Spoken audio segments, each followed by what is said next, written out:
Hey everyone, I'm Andy White, and I'm joined today by my good friend Joshua Burgess, VP for Manufacturing at Laldisi. Josh, you've been working with Peterson for quite some time now, and just wanted to bring you in today to talk about sort of Peterson's collection of finishes.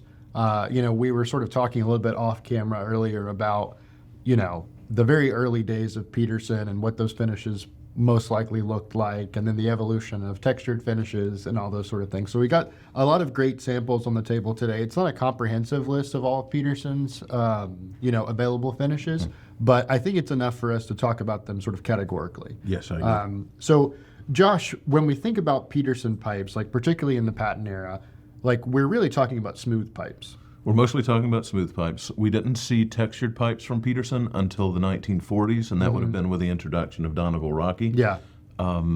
Mostly when we're thinking about pipes from that era, we're looking at pictures, drawings, old catalogs.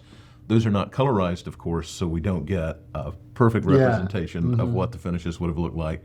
And then, of course, we have some antique pipes, but those have been around for a very long time, and time has taken its course, and those have darkened. But I think what you would have seen from Peterson in that era, as you say, more smooth pipes and not as wide a variety of colors. I think this is sort of a feature of more modern pipe making that we've come to expect, that factories will offer a diversity of colors, a diversity of finishes. I think things would have been more simpler then. You would have had a very dark brown, you would have had a sort of standard medium brown, and then you would have a light brown on some of the more premium offerings. So compared to the company's origins, what you see today, I think Charles Peterson, if he were to walk into the factory, one of the things that would strike him is, gosh, look at all these colors. Yeah, for sure. Particularly when we move into some of the more modern finishes, and several years ago, Peterson re-engineered like their whole sandblasting setup. And so, I think even the colors of the sandblast and the sandblast themselves, obviously, like that wasn't a thing in, patent era. So it's really interesting to see how those have evolved, particularly sort of the stains that we use and different rustications, and so how those sort of complement the overall aesthetic of the line, but also just showcase some of the different briar in different ways. Right. Josh, you have a lot of our smooth pipes in front of you. Can you talk to us a little bit about just sort of how Peterson approaches smooth finishes in the factory, what our options are sort of on the factory level, for those consumers out there who haven't been to the factory personally? Course. So much of this is wrapped up in a process at the factory that we refer to as grading. So this is William Murray, our primary bowl grader. He would sit down and he inspects each bowl, and Willie's looking for cleanness, and he's looking for quality of grain or richness of the grain. And on that sort of decision matrix, Willie is trying to find, it's like picking out a dress or picking out a suit for someone. You want to dress them in the thing that best suits their character and personality. And so that's in a nutshell what grading is. And so out of that process comes this decision about what stain is going to work best on that particular pipe. So that gives us something like a heritage finish, which is the first pipe that you see here. Heritage would have grain. It wouldn't have particularly rich grain, and so it would be a darker finish that doesn't highlight the grain as much as a lighter finish, which you would see here on the natural, that 406. That said, I love the heritage finish. I think it's a very classic, old school look. I think it is reminiscent of the pipes that you would have seen in the patent era. I suspect that the factory made a whole lot of pipes in those days that looked like heritage. And so the range is really encapsulated by those first two pipes on the rack here. The natural there that you see, the 406, those are very richly grained pipes in a natural finish. Those pipes don't have flaws. And so that is the place that we really want to show off the natural quality of the wood. And so you choose a light stain in a case like that because it does accentuate what is there. And so in a case like that with a natural, your job becomes highlighting what nature has given you. Okay. So that's the way we think about the natural bolts. And then you have a finish here that's more in the middle. Yeah. So this is something that's richly grained, but not as rich as what you see on the natural. And so the gold becomes something similar, highlighting what nature has provided. And that's really what we do on a pipe like this, which would be in sort of middle Okay. grade.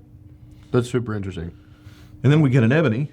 Ebony's a really interesting case. You see certain bowls and you see certain blocks of briar that if you think about that grading matrix, they don't have, I have a lot in common with these bowls. They're quite bold. So they don't have grain. But what they are is remarkably clean, which I also like to think that we share that in common with these pipes, Andy. So we have not a lot of grain, but we have great cleanness and no flaws. Yeah. And so those are perfectly well suited for an ebony pipe. And you actually see some artisan makers who embrace this as well. But that becomes an important finish for the factory. And then here we have a nice contrast finish. We refer to this in the factory as dark smooth. It's lighter than the Heritage, but it's darker than either the natural or this lighter finish that you see here. I like this finish because it's sort of the contrast between the harder grain and the softer grain. So you do get that sort of golden contrast that I think is particularly nice. Yeah. Yeah, for sure. And it's just really interesting how some shapes really suit a particular finish as well. You know, that very stout sort of billiard apple there, I think is just really great in the dark smooth. Yeah. So moving over to our textured finishes, which, again, if we're talking about Peterson's history, are more sort of modern additions. Yes. So the first textured pipe was 1945 with the Donegal Rocky.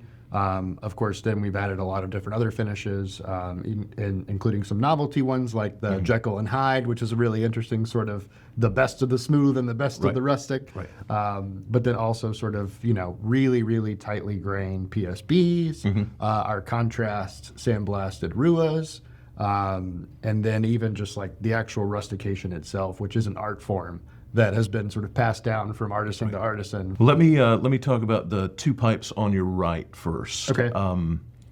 Even though the colors are different, the factory does think of these in a process that's very similar. So we would refer to both of those pipes as two-tone.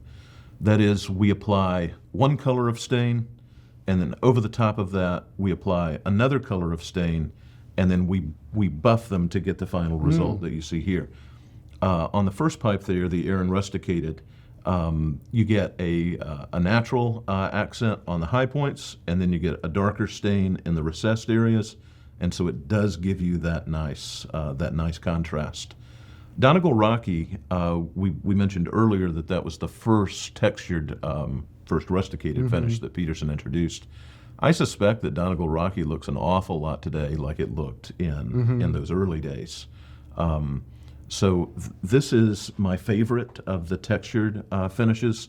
We use this on rusticated pipes, but we also use it on Sandblast.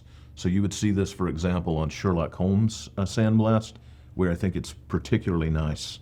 But this also comes out of that two-tone process. So we apply one color, and then we put another color on top, and then we buff, and so the recessed areas end up staying darker, and the higher areas are lighter. And I think this one is particularly nice because you get that rich oxblood sort of color that I really like. So yeah, it's so cool to sort of see it's almost like you see the grain through the texture as well. Yes, in multiple different ways. I think it's particularly nice. And then you have the black Sandblast. Black is one of my favorite colors to use on a Sandblast, especially after we upgraded the sandblasting setup at Peterson.